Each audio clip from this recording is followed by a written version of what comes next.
bisnes ni untuk diri kita sendiri. Dan kita faham kesihatan nikmat kedua selepas iman. Okay? Penting, kesihatan sangat penting. Tak sihat, janganlah nak kata kereta berjuta ke, rumah berjuta ke, tidur atas duit ke. Okay? Kalau tak sihat, habis. Betul tak? So penting kita kena cerita kat orang. So bila cerita pasal kesihatan ni, Rasulullah pasal apa? Perut kan? Asasnya perut. Betul tak kita? So kalau kita jumpa orang, bila dah tahu, walaupun dia kanser, walaupun apa penyakit dia, kita kena ambil tahu dia punya perjuangan, perkembuhan ni tadi. Kerana apa? Kalaulah dia belilah 50,000 YKC, YKB, semua belikan, kita pun terus suruh makan YKC satu hari macam ni. Tapi perut dia dah tepu. Especially kanser, dia tak berak. Tak berak seminggu, tak berak 2 minggu. Kita pun suruh telan, dia pun telan. Bila telan ni tadi, kita semua pergi kat perut, bukan terus pergi kat kanser. Pergi kat perut, perut tak boleh nak serap. Tak boleh nak serap, usus pula dah berselerat, dah penuh dengan ni, dia punya vilai-vilai yang sepatutnya untuk serap sini, semua dah berkarat, dia tak boleh serap. Kerana pula perut mesti banyak angin. Bila tak berak kan, ke perut akan tendang ke atas, muntah, sakit kepala. Tendang ke ke dalam perut, sembuh. So makan muntah, makan muntah. Makan Lindsay 20 biji, 30 biji, muntah.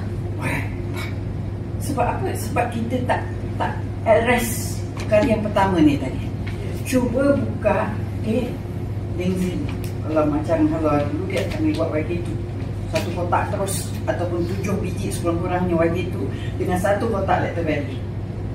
Yang beg kencing dah penuh darah, yang patutnya dialisis esok tak jadi dialisis. Bayangkan, lepas dia makan tu dia berak, kencing dan sebagainya. Pagi besok doktor pakar dekat SUKM pun pening kepala tengok beg kencing dah penuh kencing, sebelum tu penuh darah. Postpone dialisis. Doktor pakar pun garu. Wife dia kata apa? Datang 2 orang tengok, dah tak bergerak kaki semua kan, basuh belakang. Datang lagi 2-3 orang tengok, lalas kesimpulannya tak jadi dialisis. So dah terbukti cara yang tu works. So sama juga saya apply kepada cucu saya sendiri.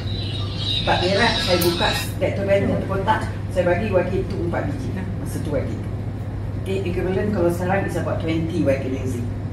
Tak lama tu meletup bunyi berak kat toilet. Lepas tu tanya abang macam mana dah naik dicebok.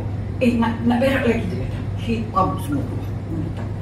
Benda tu yang berselirat, benda tu yang kat dalam. So sabarlah dengan kita punya produk-produk yang target ni tadi. Supaya apa? Supaya perut kita, bayangkan perut kita lah, kalau dah sembuh tu, suruh makan pun tak boleh dah, betul tak? Saya kes kanser, makan Lindsay sampai banyak, makan buang sampai dia rasa rugi, makan keluar kapsul gitu. Saya kata terpaksa, no choice, terpaksa.